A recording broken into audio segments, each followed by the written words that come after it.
Two men, one elevator button that says stadium, and 157 million followers watching the same trailer at the exact same moment. When Chris Brown and Usher dropped their joint announcement, they didn't write a long caption explaining themselves. They said 3 words, ITS, time, #R and BTO, or #Raymond and Brown, and let the internet do the rest. The tour is officially called the R&B Tour, Raymond and Brown, and the name alone is doing double duty. R&B refers to the genre they've both built their careers on, and it also stands for their last names, Usher, Raymond, and Chris Brown. That kind of layered branding doesn't happen by accident. Someone sat with that name, turned it over, and knew it was perfect before the rest of the world caught up. The announcement itself came through a cinematic trailer shared across both their social media accounts. The clip shows them riding motorcycles through city streets, pulling up to a venue together, stepping into an elevator, pressing the stadium button, and cutting straight to a packed, roaring crowd. No long speech, no press conference, no interview rollout, just a visual. Producer Hitmaka, who has worked with both of them, jumped straight into the comments and wrote, "Watching y'all do party gone be insane." Our first number one comment from someone on the inside, and fans already knew the set list was going to be something special. To understand why this announcement hit the way it did, you have to go back and understand the actual history between these two men, because it is layered, it is messy in parts, and it makes this tour mean something beyond just two big names sharing a stage. When Chris Brown first came onto the scene, Usher was already an established force in R&B. Despite being at different points in their careers, the two gravitated toward each other and built a genuine bond. Over the years, they collaborated on multiple records, New Flame, Party, and a remix of Back to Sleep, all of which performed strongly on the charts. Usher has publicly spoken about the New Flame collaboration, calling it one of his favorite features he's ever done. That's not something Usher says casually. These weren't just business moves. There was a real musical chemistry there that fans always responded to. Then things got complicated. At Chris Brown's birthday party in Las Vegas, a reported altercation between the two made headlines fast. According to footage that circulated at the time, Usher confronted Brown over an issue involving singer Teyana Taylor. The situation escalated, and Usher was photographed afterward with what appeared to be a bloody nose. It was messy, it was public, and it fueled a beef narrative that the internet ran with for a long time. What happened next, though, is what actually matters, because both men performed at Usher's Lovers and Friends Festival the very next day. Not separately, not awkwardly. From different corners of the stage, they both showed up and did what they do. Usher later told a major radio show that there were no issues between them and that they were good. Brown addressed the rumors on social media and told fans to keep their narratives. That incident never fully died down online, but clearly, privately, it was handled. Because what followed told a completely different narrative. They collaborated on the It Depends remix together, and that single musical move quietly signaled to anyone paying attention that whatever tension had existed was gone. Multiple sources have confirmed that serious discussions about a joint tour began gaining momentum directly after that collaboration. The music came first, the tour came second, and that sequence matters because it shows this wasn't just a business decision made in a boardroom. There was actual creative momentum behind it. Before the full tour details went public, both artists shared a countdown on a dedicated website that gave no information, just a ticking clock. That kind of move is deliberate. A countdown with no context forces conversation. People post theories, tag their friends, debate what's coming, and all of that becomes free promotion that no marketing budget can manufacture.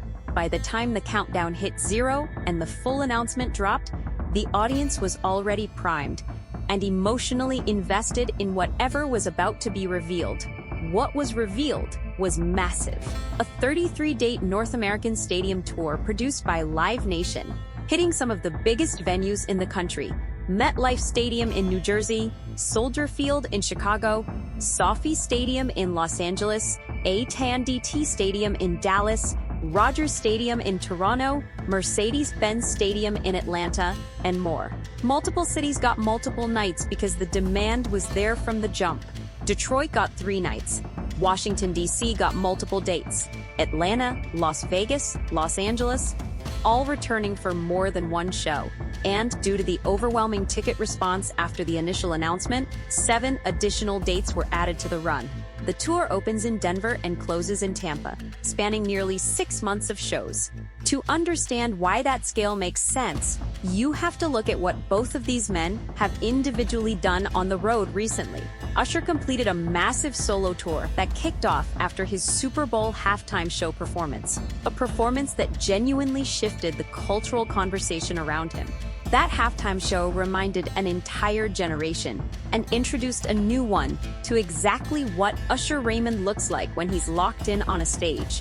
His solo run sold over 1.1 million tickets. That's the momentum he was carrying into this joint announcement. Chris Brown's recent touring numbers are in a different category entirely. His Breezy Bowl XX Stadium run grossed close to $300 million, sold over 2 million tickets across more than 50 dates, and became the highest-grossing tour ever by a solo Black American male artist. The year before that, his 11/11 tour pulled in over $82 million across 36 North American shows, ranking as the 3rd highest-grossing R&B tour of that year. These are not numbers you casually walk away from. They are a statement about where Chris Brown sits as a live performer right now, regardless of any conversation happening outside the music.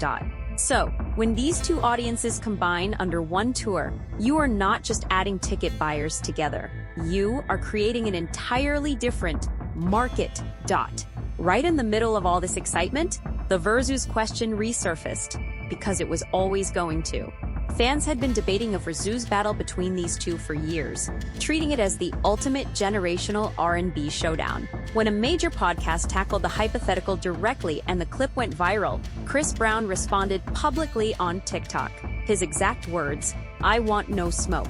Usher got that. "I'm just happy to be a part of it." That response needs to be read carefully. He wasn't being sarcastic. He wasn't performing modesty for clout. He has consistently said, across multiple occasions, that any comparison between himself and Usher comes from admiration, not competition, and that he views Usher as a pioneer in the genre. On the podcast that sparked his response, the hosts debated the matchup, and most concluded that Usher would have the edge, pointing specifically to his Confessions album, the best-selling R&B album ever recorded, as the kind of catalog weight that changes any head-to-head conversation. Joe Budden argued that Usher holds at least 5 records that would be nearly impossible for Brown to beat in a battle format. Brown heard that conversation, saw how it spread, and chose not to counter it. Instead, he doubled down on collaboration over competition. That choice is exactly what makes this tour culturally significant in a way that goes beyond ticket sales. On the ticketing side, the rollout was structured in phases. Pre-sales opened first for card members and fan club members, before general public access, all through the official tour website and major ticketing platforms. The venues are all major NFL and MLB stadiums, meaning capacity runs into the tens of thousands per night. VIP packages were made available for select dates and moved quickly. The demand curve from pre-sale to general sale was steep, which is typically what happens when 2 artists with separate, massive fan bases are announced together for the first time. The tour also carries something beyond the music. Both artists confirmed a partnership with Global Citizen, where $1 from every ticket sold goes toward the FIFA Global Citizen Education Fund to support youth education globally. That detail got somewhat overlooked in the excitement, but it was built into the tour structure from the beginning, not added as an afterthought. When the backlash came, and it did come, specifically targeting Chris Brown and fans planning to attend, Brown addressed it directly on his Instagram story without softening anything. He made the point that nobody is being forced through the door, that the people who want to be there will be there, and that performative outrage from people who weren't coming anyway changes nothing about what happens inside those stadiums. His words were blunt, his tone was unbothered, and the ticket numbers backed him up completely. Brown also has a new studio album dropping right as the tour season begins, adding another layer of anticipation to the whole run. Usher appeared on the It Depends remix connected to that album cycle, which means their creative collaboration is already woven into the music that will be in rotation when tour dates start. These things do not happen accidentally when two artists are building something together. Usher, earlier in an interview before the tour was even announced, described his relationship with Brown plainly. "I love Chris. I don't like his music. I love his music. And I love him. He's my little brother. And he's always been there for me." That quote sat in an archive for a while. Now it reads like a preview of everything that followed. What this tour ultimately asks is a question the music industry has been avoiding for a long time. Two artists, framed as rivals for the better part of 2 decades, with a complicated personal history, a viral altercation, years of fan debate, and a hypothetical battle that never happened. They looked at all of that and built something together instead. 33 stadium nights, 6 months on the road, $1 per ticket going to educate children around the world, and a name that makes R&B stand for both a genre and 2 surnames at the same time. The Verzoos never happened. But maybe what they built instead is the answer to why it didn't need to.